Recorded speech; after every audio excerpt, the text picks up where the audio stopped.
So, there's no reason to thump our chest on this.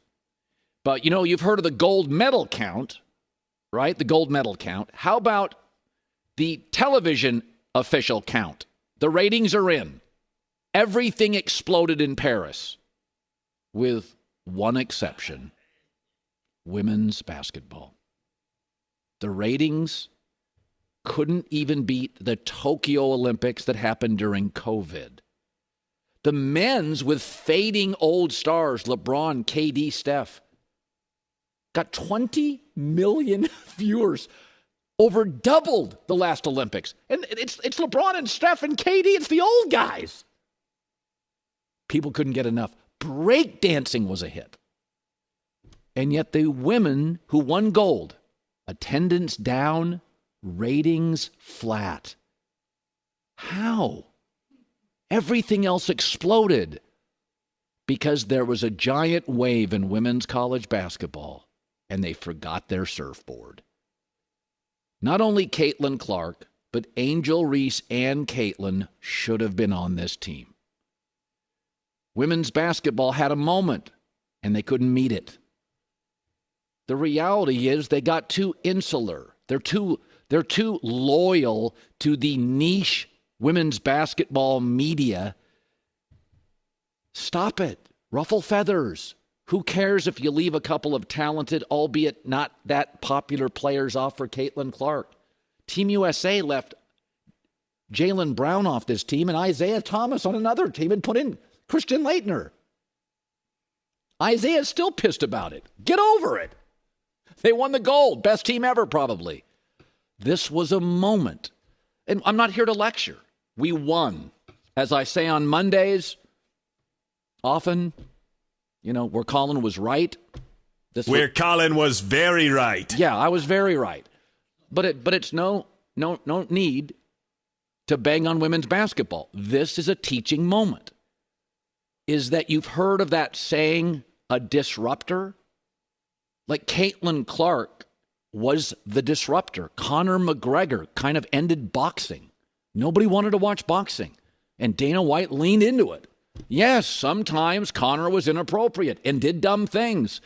And Bryce Harper fought with teammates. But when you get these moments, here comes the wave. Grab your surfboard, ride it. Don't get insular. Don't get precious. Don't lecture us that we didn't watch the sport.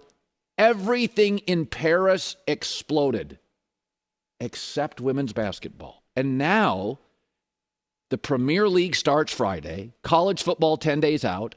Dodgers-Yankees will headline a very interesting baseball postseason, NFL preseason, and the WNBA, it'll be off the agenda. I spent all summer talking women's basketball. It's crazy. We were like, this is amazing. This is fascinating. Caitlin Clark is Taylor Swift in sneakers. And now it's over. Nobody's going to care. So there's no reason to pound our chest or lecture, but it was a moment. It was your time. Well, we only had a few practices. Christian Laettner wasn't even in the NBA yet. This was it. Anecdotally, I watched 12 minutes of the women's team. The Japan game. They had one player over 6'1", and I thought, they're going to cruise. And they mostly did, one close game. But breakdancing exploded. This should have been the Olympics of Katie Ledecky, Simone Biles, and the women's basketball team. And it was the only thing that was flat or down from Tokyo. Caitlin Clark now trying to drum up interest in the Yankee booth recently over the weekend, talking about not being picked. I think in time it gives you something to work for, and obviously it's a tough turnaround. I only played 10 games in the WNBA before they picked the roster. So that team is so talented. I think the USA on the women's side is just so dominant. But it's definitely something for me to work for in 2028, and obviously that's in LA. So that would be a fun first opportunity for myself. Yes, 2028 in Los Angeles, they will crush. But that's 4 years down the road. That's not the moment.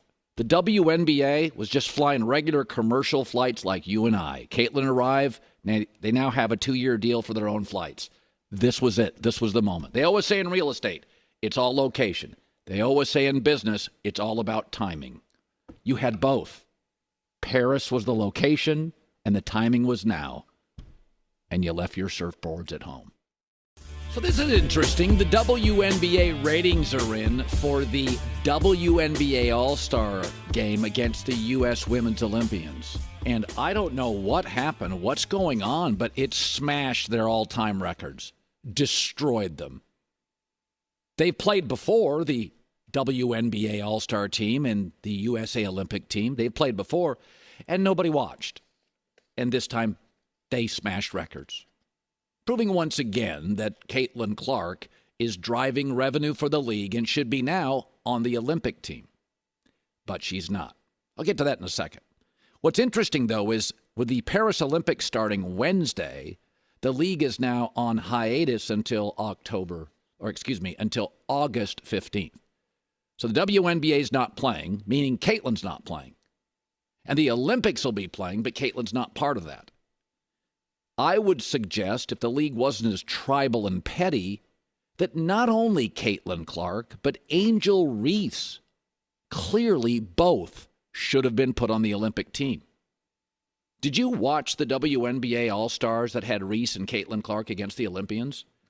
Angel Reese got a double-double in 18 minutes. She's been fantastic, overshadowed by Clark. And Caitlin Clark led everybody in assists.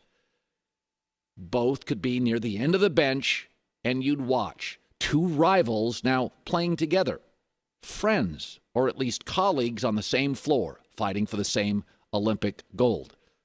In a tribal divided world, especially with what the Olympics can bring, uniting all of us, we get very little of that. Wouldn't that be cool? Nah, let's just wait 4 more years. We've talked about Caitlin Clark being on the Olympic team, but why not Angel Reese? She's been phenomenal. They're just different players. In 18 minutes, she had 12 points and 11 rebounds against the Olympic team. I don't care what league you're in. That's phenomenal. And I've said this. I don't want Caitlin Clark to win. We got Magic Bird here. That's what we should have. Caitlin wins here. Angel wins there.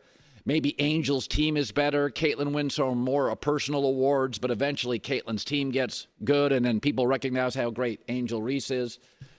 So no Angel or Caitlin Clark for the next month as football camps open up.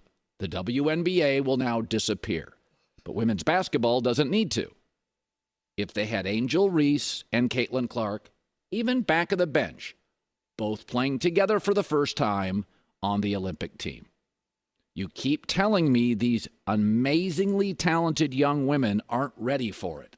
I'll say it again. Women's basketball's not quite ready on how to handle Caitlin Clark and Angel Reese.